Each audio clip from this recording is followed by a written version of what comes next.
Vizi Beáta vagyok. Én pedig Zana Zoltán vagyok. Én Tóth Tibor vagyok. Papszabolcs örvendek. Területi ideggondozóban dolgozom. Júj.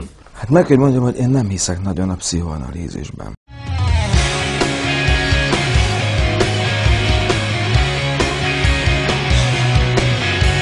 Négy különböző világba jöttünk, hogy miféle zene fog ebből kisöt. 8 éves korom óta zenélek, tehát 30 éve.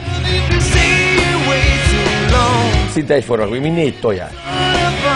A kinder tojás, tükör tojás, lágy tojás és a kemény tojás. Én vagyok a lágy tojás.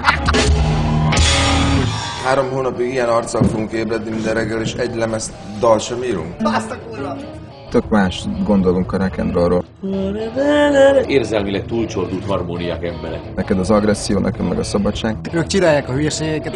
Nem most mondtam, hogy fel lesz játszva! Te puszi! Nem most mondtuk, hogy nem ott felezzük, te állat! És akkor a végén kijavítom őket. Nem figyelsz, basz! Zolinak van igaza.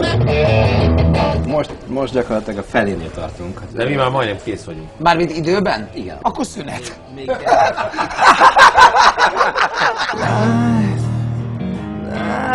Az apámnak akartam megfelelni annak idején nagyon. Ez már elég komoly tervnek tűnik, hogy csináltam egy gyereket. Borzalmas dömping van mindenben, és azt se tudod, hogy hova kapd a fejed. Nem jössz rá enni.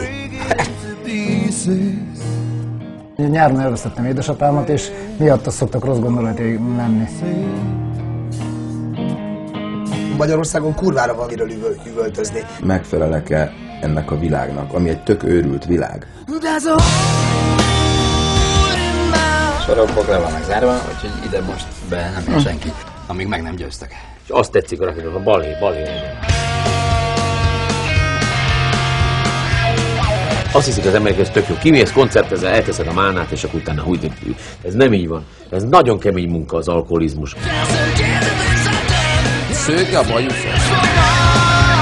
Szőke a bajuszom. De eredetileg milyen színű a haja, csak a lánya kedvéért kérdeztem.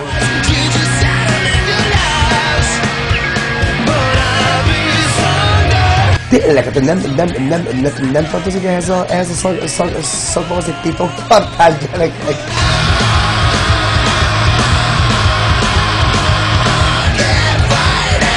Nagyon szépen köszönöm, nagyon jól éreztem magam. Én is. Akkor iszunk egy pálinkát?